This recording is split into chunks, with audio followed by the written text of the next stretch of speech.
ايه يا جماعه الطعامه والحلاوه دي؟ ايه، بصوا الحواوشي عامل ازاي. بصوا، ولا مفتول ولا اي حاجه، ولا مفرول من جوه. وشايفين لونه وشايفين القرمشه بتاعته. ونص كيلو لحمه عملت كل الكميه دي. وفي حركه وتركيه بسيطه خالص، لو اتفرجتوا عندي على الفيديو هتعرفوها، هتخلي اللحمه منكم متماسكه كده. وتخلي نص كيلو لحمه يعمل لكم حوالي 15 رغيف زي ما انا عامله، او 14 رغيف. حاجه كده ما شاء الله اللهم بارك. تعالوا خشوا عندي في الفيديو وانتوا تعرفوا احلى طريقه لعمل الحواوشي. بصوا حاجة كده ما شاء الله روعة. السلام عليكم ورحمة الله وبركاته. ازيكم حبايبي، عاملين ايه؟ رجعت لكم بوصفة سهلة وبسيطة زي دايما وصفاتي سهلة وبسيطة. هنعمل ايه النهاردة بقى؟ هنعمل الحواوشي وهنعمل بقى حركات وتركات كده سهلة وبسيطة يبقى احسن من المحلات. والنصيحة عندي يعني، او نصيحة ليكم يعني مني، تشتروش الحواوشي من بره خالص. انتوا مش ضامنين اللحمة اللي بتشتروها بره دي مهما قالوا لكم، حتى لو محلات مشهورة ومعروفة يقولوا لكم لحمة بلدي لحمة. بصي، انت اللحمة دي بالذات اللي بتدخل في الكفتة او الحواوشي، طالما ما شفتهاش بعينك ما تضمنيهاش. فيعني انت لو جبتي نص كيلو لحمه، يعني كل ما تحتاجوا تعملوا حواوشي هيبقى اوفر واحسن وانضف. انضف لاولادك، وكمان بالذات لو عندك اولاد صغيرين المناعه بتاعتهم بتبقى ضعيفه، ما يستحملوش اللحوم اللي بتيجي من ايه، من بره. عندنا هنا حوالي نص كيلو لحمه. النص كيلو لحمه بتحطي له اقل من نص كيلو بصل، يعني ممكن تحطي له ازود من ربع كيلو. لو الكيلو حطي له نص، لو النص حطي له ربع كيلو بصل. وعندنا فلفل مقطعينه رومي، وفلفل ايه، وفلفل حامي. هننزل في الكبه وارجع لكم تاني. بصوا يا حبايبي كده خلاص اهو، فرمنا البصل على الفلفل. الحواوشي بيحب البصل الكتير، ولو عايزه بقى يعني هو اتفرم مني شويه، بس انتي ممكن تخليه يبقى ايه، مش مفروم قوي كده، يعني تخليه خشن شويه مش ناعم كده. هيقطع عندك في الحواوشي، خلي الحواوشي يقطع يعني على اللحم. بس عادي خالص مش هتجرح حاجه. هنعمل ايه بقى؟ نقلب كده تقليبه حلوه. والسر الجبار بقى، او المكون الجبار اللي بيخلي الحواوشي طعمه حلو قوي ويخليه منفوش واللحمه كده ماسكه ببعضها، زي ما بقول لكم كده، المكون بقى الحلو قوي اللي عم نعمله يخلي الحواوشي عندنا منفوش. طبعا انا دلوقتي بقى ممكن تلبسي جلافز بقى وتقعدي تعجني بايدك. بس هنعمل ايه؟ احنا عندنا هنا العيش طبعا جهزناه، قطعناه كده زي ما انتم شايفين لحد يعني جايبين عيش بزياده. الكميه اللي هتتعمل تتعمل، واللي مش هيتعمل عادي تشيليه.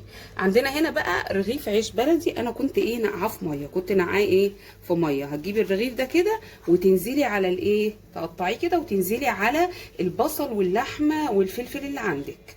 ايوه هتقولي رغيف عيش، ايوه رغيف عيش. انت بتحطي معلقتين دقيق عشان يمسك اللحمه كده، ما تبقاش سايبه في رغيف الحواوشي او الكفته لما بتحطي لها معلقتين بقسماط. احنا بقى هنحط ايه، هنحط رغيف عيش لانه بيدي طعم حلو قوي، وبيدي طراوه كده للايه، للحمه، بيدي طعم حلو. هنفضل بقى ايه نقلب كده، اعجني فيه بقى جامد. الطماطم انا بصوا مقطعاها مكعبات، ما حطيتهاش في الكبه عشان ما تنزلش ميه. انا مقطعاها كده، وهحط دي اللي يعتبر عجينه الحواوشي دي، شيليها في الايه، في التلاجة حوالي ساعتين ثلاثه كده تتبل. ما تحطيش الطماطم معاها عشان هتنزل ميه، ولما تحطيها في العيش هتبرول العيش عندك وهت ايه، وهتبله. يبقى انا هعجن دي دلوقتي جامد كده، عجينها معاكم حلوه قوي. وبعدين الطماطم دي نخليها بقى في التلاجة قبل ما يا دوبك نحشي الرغيف، هاجي ايه، هاجي حطاها على العجينه. طبعا هعجنها واجي اقول لكم التوابل اللي ايه اللي هنحطها. بصوا حبايبي، شايفين شكل العجينه بتاعت الحواوشي عامله ازاي؟ شايفين متماسكه ازاي؟ ما شاء الله يعني. اهو مش عارفه الكاميرا جايباها حلو، حاسه ان الكاميرا مش جايباها كويس. اهو كده بقت متماسكه، متماسكه كده من ايه، من رغيف العيش اللي احنا ايه حطيناه. حطي رغيف عيش كده ما شاء الله يعني، يبقى اللحمه من جوه متماسكه، ما تفرفرش منك كده، تحسي فيه حواوشي كده لما بتعمليه تبقى اللحمه مفروله كده سايبه من بعضها. دي بقى بتبقى زي المحلات بالظبط ايه، وبتبقى متماسكه. وهنحط حوالي معلقه بيكنج باودر. بيكنج باودر بيرفش اللحمه كده، ما يخليهاش تبقى ايه، تبقى كشه. ماشي كده. عندنا بقى التوابل اللي عندنا ايه، كتري قوي قوي. يعني ده فعلا هي المطاعم او المحلات بتاعه الحواوشي بيبقى ريحته مفحفحه كده، وتحسي ان انت بتبقي عايزه تاكليه، بس اوعوا تاكلوه من المحلات، نصيحه مني والله. حطوا دايما، كتروا الشطه وكتروا الكمون. انتوا بقى ما بتحبوش سبايسي، كتروا الكمون. هنا عملت ايه بقى، جايبه شطه وكزبره، بس مكتره الكمون والشطه وفلفل ايه، وفلفل اسود. وهنزل شايفين توابل كتيره، هو الحواوشي بيحب التوابل. وهنزل برده بالايه، بملح.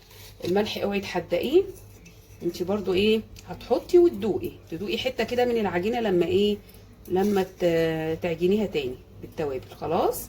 وهدوق كده، لو عايز شويه ملح او حاجه او شويه توابل هتظبطي يعني. كلنا ستات بيوت شاطرين وممتازين وبنعرف نعمل كل حاجه، بس انا حبيت اشارك معاكم الوصفه واقول لكم حتى لو حركه او تركايه كده كلنا بنتعلم من بعض. شاركوني في التعليقات يا جماعه، بالله عليكم شاركوني في التعليقات، قولوا لي انتوا بتعملوا الحواوشي ازاي، قولوا لي طريقتكم، او قولوا لي ايه الحاجه اللي بتحطها له كده بيبقى زي المطاعم، يعني نتعلم من بعض. خدوا ودوا معايا في التعليقات يا جماعه. وبالله عليكم بالله عليكم ما تنسونيش اللايك يا جماعه، اكتر ناس هتشوف الفيديو. والمتابعه سواء على صفحتي على الفيسبوك منوعات واكلات سهله وبسيطه، او قناتي على اليوتيوب. ما تنسوش الاشتراك برضو واللايك والمشاركه. المشاركه يا جماعه تستخسروش فيا، نكبر مع بعض ان شاء الله. خلاص كده هقعد بقى اعجن فيها شويه، اقلبها كده شويه واسيبها في التلاجة كده. ايه بقى، هتسيبيها في التلاجة كده ساعتين 3. يعني انت لما تكوني عايزه تعملي حواوشي قومي الصبح كده، اللحمه لو عندك مفرومه طلعيها، مش عندك مفرومه وتفرميها بقي طلعيها كده بقى ايه قبلها بساعتين كده تفك، وتيجي وتيجي فرماها ومتبلاها، تروقي وتعملي شغل بيتك كله. وطبعا بنعمله كلنا على الغدا يعني. وتيجي بقى تيجي عاملاه، مش بياخد وقت خالص. هوريكم ازاي هنحشيه وهنعمل ايه. خلاص كده اهو بقى. وتدوقيه بقى تشوفي لو عايز شويه ملح او شويه توابل وحطيه في التلاجة، غطيه بكيس وحطيه في التلاجة. بصوا يا حبايبي، انا هنا بدهن الصاج بتاعي.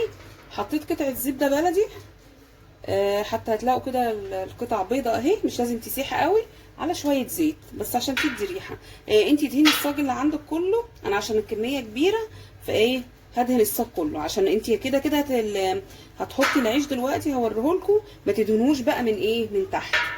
كده انا دهنت الصاج وهملى الرغيفه، وتدهنيه بس من فوق. بصوا شايفين الرغيف اهو، شايفين الميه اللي انا قلت لكم عليها. انا الطماطم حطيتها اول ما طلعت اللحمه من التلاجة بعد التتبيله حوالي قعدت ساعتين اهي. صفيت الميه دي بقى، لو انتوا حطيتوا الطماطم مع الخلطه بتاعه الحواوشي كلها في التلاجة هتنزل الميه دي، فهتحطوها في العيش هتبرول. طبعا تجيبوا كده اهو، شايفين ريحتها جميله جدا وما شاء الله. وهتحطوا عادي خالص، كلنا ستات بيوت شاطرين وممتازين. وهنحط في الرغيف اللي عندنا اهو. املي الرغيف كله. عايزه تلبسي جلافز البسي بس عادي خالص بالمعلقه كده اهو.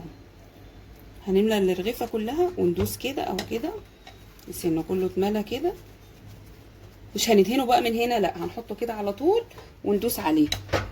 نعمل رغيف تاني، نحط كميه كده مناسبه اهو على قد الرغيف، وتحطيها كده المعلقه اتكسرت عادي. بصوا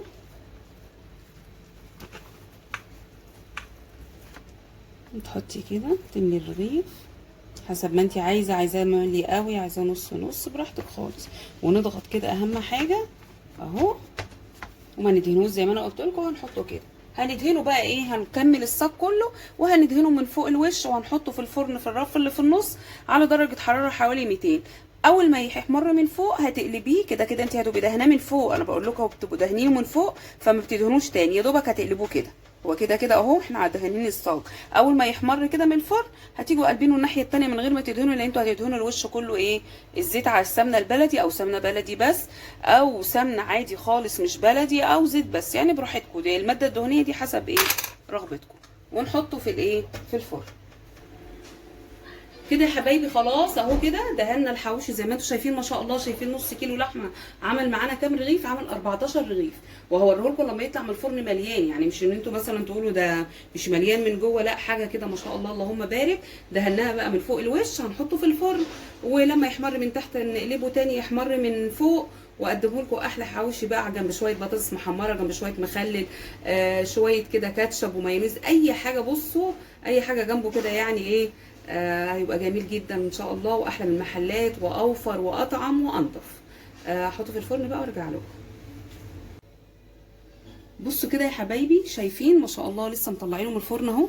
شايفين انا قطعت لكم واحد، شايفين اللحمه من جوه عامله ازاي ما شاء الله. يعني بصوا ولا مفتفته ولا اي حاجه، وريحه بقى ما اقولكوش حاجه كده ما شاء الله. نص كيلو لحمه عملنا الكميه دي كلها 14 رغيف. فاكره كاميرا التليفون ظالمه الحواوشي لونه حلو قوي ما اقولكوش. هنقرب الكاميرا كده شويه وتشوفوا حاجه كده ما شاء الله اللهم بارك، فاخر من الاخر يعني زي ما بيقولوا. جنب شويه كاتشب، جنب شويه طحينه، جنب شويه مايونيز، اي حاجه عندكم، شويه مخلل، وكلوا بقى احلى حواوشي من ايدي منوعات واكلات سهله وبسيطه. يا رب الوصفه تبقى سهله على قلبكم وخفيفه. ايوه، وملحوظه اللحمه بتاعه الحواوشي لازم يكون فيها نسبه دهن، ما تكونش حمراء. لو حمراء مهما حطيتوا برضو عليها عيش او دقيق مش هتمسك منكم، لازم يكون فيها نسبه دهن كده عشان حتى تسيح وتبقى ايه، يبقى طعمها حلو. او لو حته ليا تبقى جميله جدا. يا رب الوصفه تكون سهله وبسيطه واستفدتوا لو حركايه وتكايه بسيطه. والسلام عليكم ورحمه الله وبركاته.